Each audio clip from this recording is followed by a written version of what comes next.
अस्सलाम वालेकुम नाज़रीन, आज़ाद स्टूडियो की स्पीड न्यूज में आपका खैर मक़दम है। मुतनाज़ा वक्फ तरमीमी बिल 2025 आखिरकार मोदी हुकूमत ने लोकसभा में 12 घंटे तवील गर्मा गर्म मुबाहिस और फिर रात देर गए तक अरकान की जानिब से राय दही के बाद मंजूर करा लिया। तकरीबन रात 2 बजे लोकसभा में ऐलान किया गया कि इस बिल के हक में 288 और इसके मुखालिफत में 232 वोट डाले गए।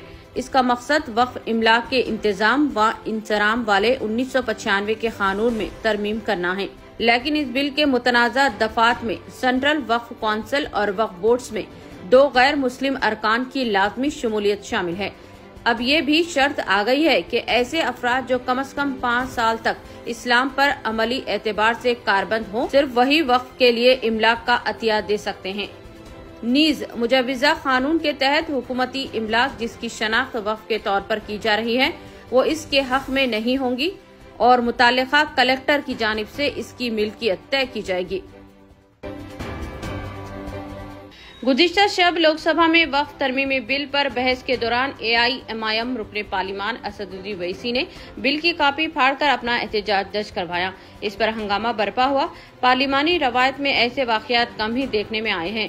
वैसे पार्लियामेंट और असेंबलियों में कई बिल कापियां फाड़ने का ये पहला वाकया नहीं है। पार्लिमानी तारीख में ऐसी कई मिसालें मौजूद हैं जब अरकान पार्लियामेंट ने इस अंदाज में अपनी मुखालिफत का इजहार किया। 16 दिसंबर 2019 को शहरियत तरमीम बिल CAA पर बहस के दौरान ओवैसी ने खुद इस बिल की कॉपी फाड़ दी थी। उन्होंने तब कहा था कि ये बिल आइन के बुनियादी ढांचे के खिलाफ है। इससे पहले 2011 में लोकपाल बिल पर बहस के दौरान RJD MP राजनीति प्रसाद ने राज्यसभा में बिल की कॉपी फाड़कर हुकूमत के खिलाफ अपना गुस्सा जाहिर किया था। इसी तरह 2001 में इस वक्त के रुकने पार्लियामेंट शरद यादव ने एहतजाजन खवातीन रिजर्वेशन बिल की कॉपी फाड़ दी थी। राहुल गांधी ने भी 27 अगस्त 2010 को लोकसभा में एक बिल की कॉपी फाड़ी थी। ये वाकया उस वक्त पेश आया जब पार्लियामेंट में न्यूक्लियर एनर्जी लियाबिलिटी बिल पर बहस हो रही थी। इस बिल का मकसद जौहरी हादसे की सूरत में मुआवजा और जिम्मेदारी तय करना था।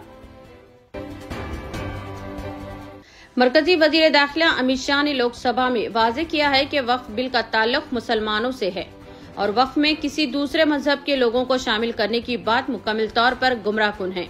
उन्होंने कहा कि ये बिल सिर्फ इस बात को यकीनी बनाने के लिए लाया गया है कि वक्फ इमलाक का नज्म शफाफ और कवायद व ज़वाब्त के मुताबिक हो और मुस्लिम कम्युनिटी के गरीब खवातीन और बच्चे इससे मुस्तफिद हो सकें। पार्लिमानी उमूर के वजीर किरण रिजिजू ने वक्फ तरमीमी बिल राज्यसभा में पेश कर दिया है। ये बिल गुज़िश्ता शब लोकसभा में पास हो गया था। मरकजी वजीर किरण रिजिजू ने कहा कि इस बिल के लिए बनाई गई JPC ने 10 शहरों का दौरा किया और लोगों की राय ले ली है। रिजिजू ने कहा कि वक्फ बोर्ड की जायदादों से भारी आमदनी हासिल की जा सकती है। सचर कमेटी ने खुद 12,000 करोड़ रुपए की आमदनी का तखमीना लगाया था। पार्लिमानी उमूर के वजीर ने कहा कि वक्फ एक्ट में कांग्रेस और UPA हुकूमतों के दौरान कई बार तरमीम की गई है। उन्होंने कहा कि अगर वक्फ इमलाक का सही इस्तेमाल किया जाता तो मुस्लिम कम्युनिटी तेजी से तरक्की करती।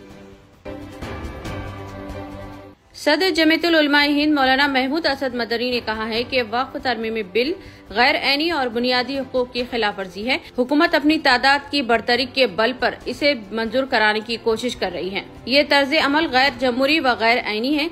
इस बिल को जबरदस्ती ऐवान में लाया गया है जिसका मकसद अक़लियतों के हुकूक को ग़स्ब करना और जो किसी भी सूरत में काबिल कबूल नहीं।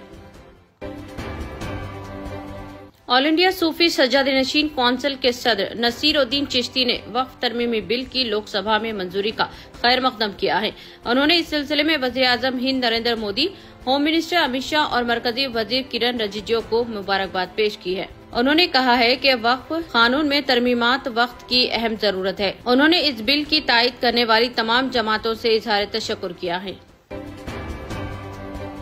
JPC सरबराह जगदम्बिका पॉल ने रुकने पार्लिमान असदुद्दीन ओवैसी को वक्फ बिल पर घेरने की कोशिश की। असदुद्दीन ओवैसी के बोलने के बाद वक्फ बिल पर JPC सरबराह और रुकने पार्लियामेंट जगदम्बिका पॉल ने बहस में हिस्सा लिया।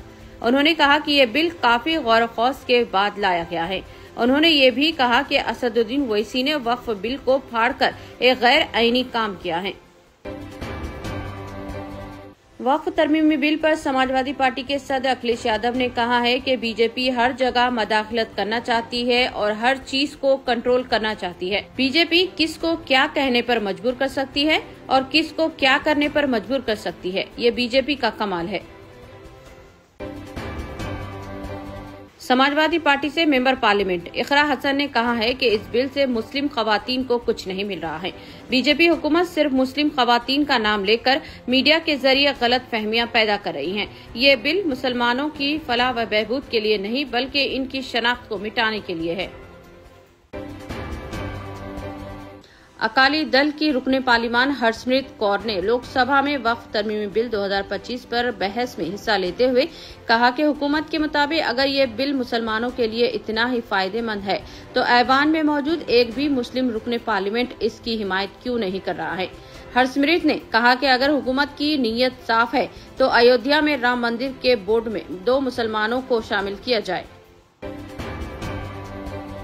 चीफ मिनिस्टर रेवंत रेड्डी ने ऐलान किया है कि पसमानदा तबकात के लिए 42% तहफुजात की फराहमी के लिए जद्दोजहद जारी रहेगी और वजीर आजम नरेंद्र मोदी को तहफुजात के हक में फैसले के लिए मजबूर किया जाएगा। चीफ मिनिस्टर तेलंगाना रेवंत रेड्डी ने नई दिल्ली में जंतर मंतर पर बीसी तंजीमों की जानिब से मुनाकदा महाधरना से खिताब कर रहे थे, जिसका मकसद तेलंगाना असेंबली में हाल ही में मंजूरा 42% तहफुजात बिल को पार्लियामेंट में मंजूर करते हुए दस्तूर के नवीं शेड्यूल में शामिल करने की मरकज से मांग करना था। इस मौके पर तेलंगाना के कई कांग्रेस कायदीन मौजूद थे।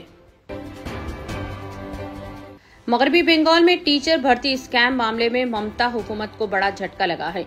सुप्रीम कोर्ट ने कोलकाता हाई कोर्ट के 25,000 असतज़ा और गैर तदरीसी अमले की भर्ती को मनसूख करने के फैसले को बरकरार रखा है। चीफ जस्टिस संजीव खन्ना और जस्टिस संजय कुमार की बेंच ने मगरबी बंगाल टीचर भर्ती स्कैम केस में ये फैसला सुनाया है। सुप्रीम कोर्ट का ये फैसला 25,000 असतज़ा और स्कूल मुलाजिमीन के हवाले से आया है। सुप्रीम कोर्ट ने असतज़ा की भर्ती केस में न सिर्फ अपना फैसला दिया बल्कि इस भर्ती को दागदार करार दिया। शफाफियत को यकीनी बनाने के लिए सुप्रीम कोर्ट के जजों ने ओहदा संभालने के बाद अपने आसासों का ऐलान आम करने पर इत्तेफाक किया। फुल कोर्ट मीटिंग में सुप्रीम कोर्ट के जजेस ने अपने आसासे जाहिर करने का फैसला किया है।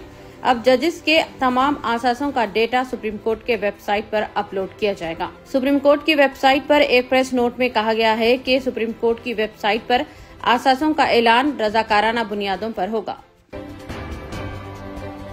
तेलंगाना हुकूमत ने ले आउट रेगुलराइजेशन स्कीम LRS के तहत रियायती फीस की अदायगी की आखिरी तारीख में तौसी कर दी है।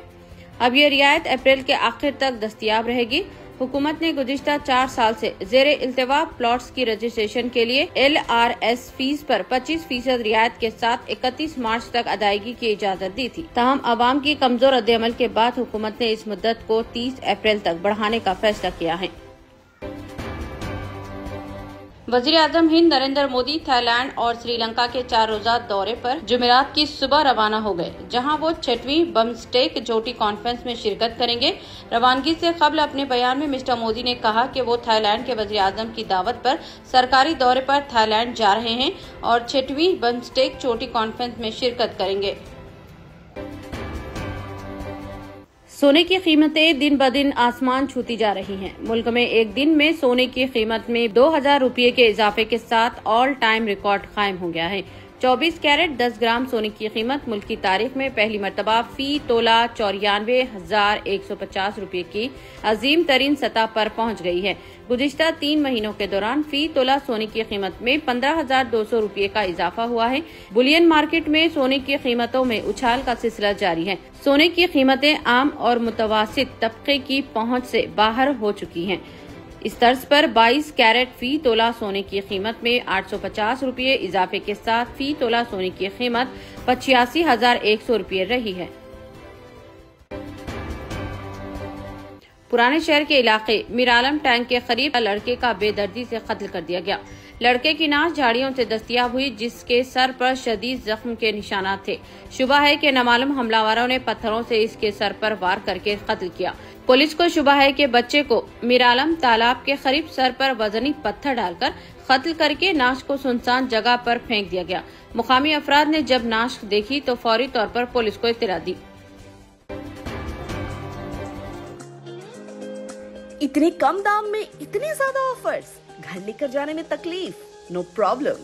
अब आप घर बैठे ऑर्डर कीजिए और हम करेंगे फ्री होम डिलीवरी। अब होगी बचत घर बैठे। अपने शहर में सबसे सस्ता आपका रेड रोज स्मार्ट।